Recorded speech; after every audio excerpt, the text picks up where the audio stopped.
coba berbincang sebentar menunggu kita ke areal peternakan madu tersebut, dan pada saat ini kita sudah sampai di depan rumah pelaku peternak madu tersebut.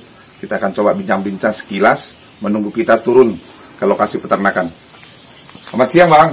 Siang, Pak. Dengan Abang siapa ini, Pak? Selamat Suryadi. Selamat Suryadi. Kegiatan sehari-harinya Bergelut dengan lebah. bergelut dengan lebah ya? Kalau boleh tahu, Pak, sejak kapan digelutin beternak lebah ini? Sejak 2016 kita sudah coba-coba. Iya. Kemudian 2017 setelah pulang dari Pusdiktoka Jember, Iya. kita kembangkan dengan konsep integrasi tanaman kopi dengan lebah madu. Nah, di sana baru saya buat beberapa titik di kebun-kebun kopi. Iya. Karena di Jember adalah tanaman kopi kita buat. Dan pada 2017 akhir, pertengahan, saya kumpulkan warga. Kami ada 10 orang bertemu, Iya. membuat sebuah komunitas, kelompok usaha bersama, kelompok Madu Takoma, dan akhirnya berkembang terus sampai hari ini. Kita sudah punya 17 anggota dan beberapa hampir ratusan stok lebah yang ada di perkebunan kopi dan Kaliandra.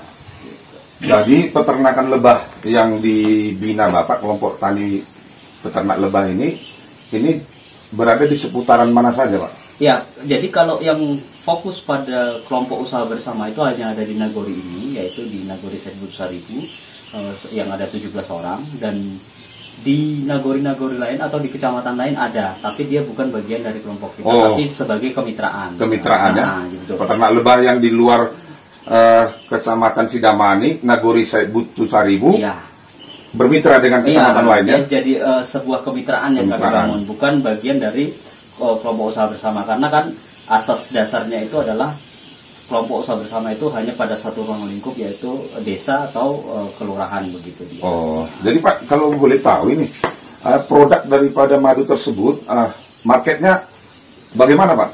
Ya, jadi kalau sampai hari ini dengan semakin kami perbaiki proses di hulu dalam berbudidaya, walaupun produksi sampai sejauh ini terus meningkat setiap tahun, tapi permintaan juga terus meningkat. Nah, bahkan di bulan-bulan ini karena terjadi perubahan cuaca yang cukup ekstrim kemarin, kita langsung nombok dengan teman-teman reseller dan konsumen kita. Karena memang proses panen yang seharusnya bisa 1 bulan atau 21 hari ini jadi sampai 2 bulan. Oh, molor dia karena akibat perubahan cuaca tadi ya. Cuaca lebah tidak keluar, curah hujan tinggi lebah tidak keluar. Jadi kalau marketnya sampai kemana aja, Pak? Kita di Sumbagut, hampir di seluruh wilayah Sumbagut kita ada.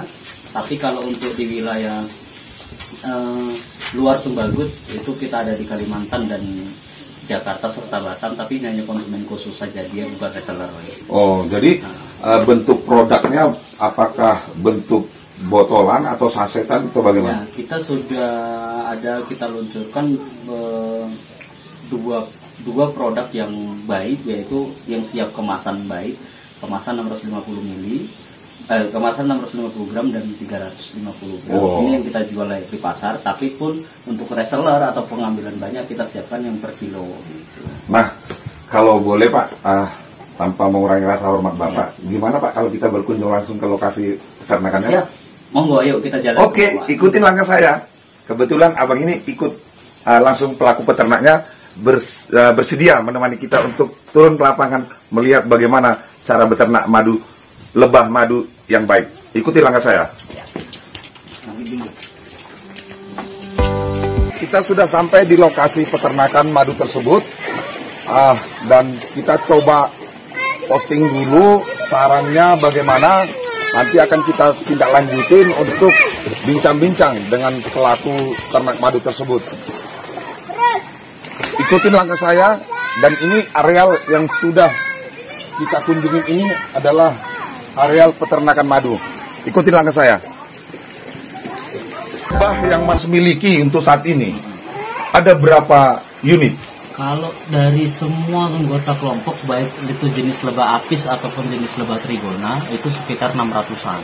600-an sarang ya? Nah, ini memang ada yang program mandiri, ada yang program seperti yang saya katakan tadi, baik dari PT Toba Belum Bestari atau Yayasan Baitul Mal BRI atau Bank Indonesia sendiri ini ada yang mandiri, ada yang disubsidi oleh mereka.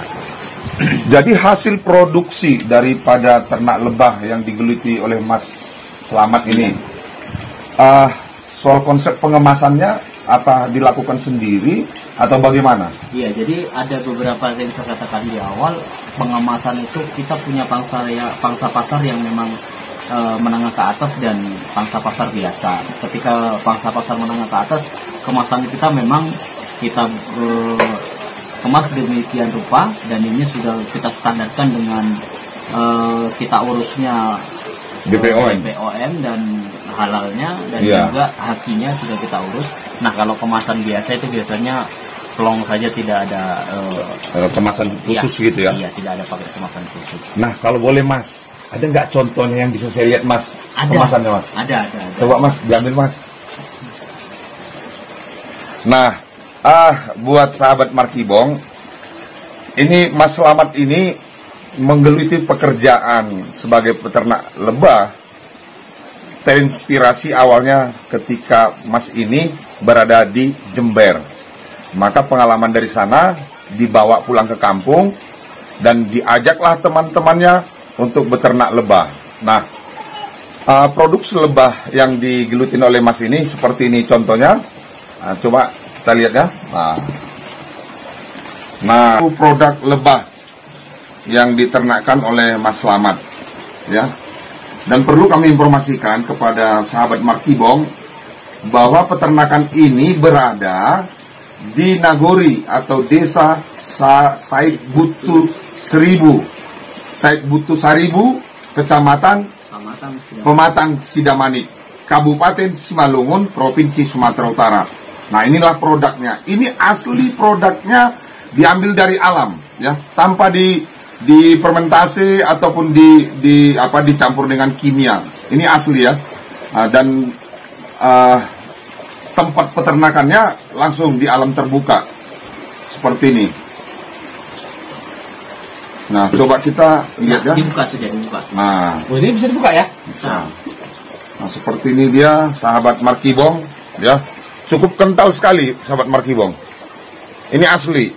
Kalau boleh tahu Mas, kalau ukuran botol seperti ini berapa harganya Mas? Itu 35.000. 35.000. Ya, kita satu botol ini tetap murah. Kita hitung HPP. Ya.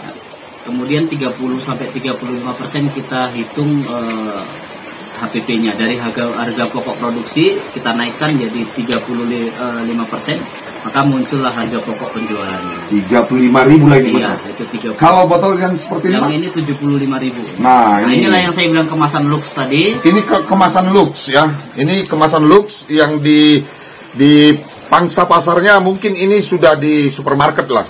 Ya, kemasan lux. Ini dengan nilai harga Rp75.000. Asli dari alam bebas ya. Peternakannya asli dalam alam bebas. Tadi sudah kita cek semuanya dengan Mas Slamet ya. Coba nanti dicek di pasar ya. Ada nggak? Tapi jangan sampai tertipu ya. Lihat packingannya ya, jelas dia. Ya. Dan ini asli produk dari Nagori Said Butu Sidamanik. Nah, dengan harga 75.000. Jadi kalau boleh tahu Mas ini, dalam 1 tahun panennya berapa kali tuh Mas? Kita rata-rata kalau dihitung normal itu 9 kali ya. 9 kali. 9 kali, walaupun kadang itu 9 kali itu hitungan stuk, bukan hitungan per hari. Kalau per hari kan. Maksudnya hitungan stuk itu hitungan per kandang? Iya, per kandang itu kalau dihitung rata-rata 1 kandang itu bisa 9 kali panen dalam per tahun. Nah, kalau 9 kali panen dalam 1 tahun, iya, itu bisa memproduksi berapa liter lagi? Iya, kalau dirata-ratakan, dia bisa 2 kilo. 2 kilo ya? Nah, berarti 1 stuk bisa mencapai 18 kilo per tahun. Per tahun? Wow. Itu ketika musimnya cukup bagus seperti tahun kemarin, bisa lebih. Karena tahun kemarin, saat musim panen raya itu, sekali panen aja hanya dalam 21 hari. Itu 2 bulan itu, 2 bulan 3 kali panen ya. 2 bulan 3 kali panen itu bisa mencapai 5,7 kilo sekali panen. Sekali panen, per stuk? Per stuk. Berarti 3 kali panen saja arengnya sudah 15 kilo. Jadi stuk yang Mas miliki di sini, Mas Slamet miliki ada berapa? Sekitar 600-an, tapi 600. yang Masya Allah. yang apis cerana sekitar 300-an gitu.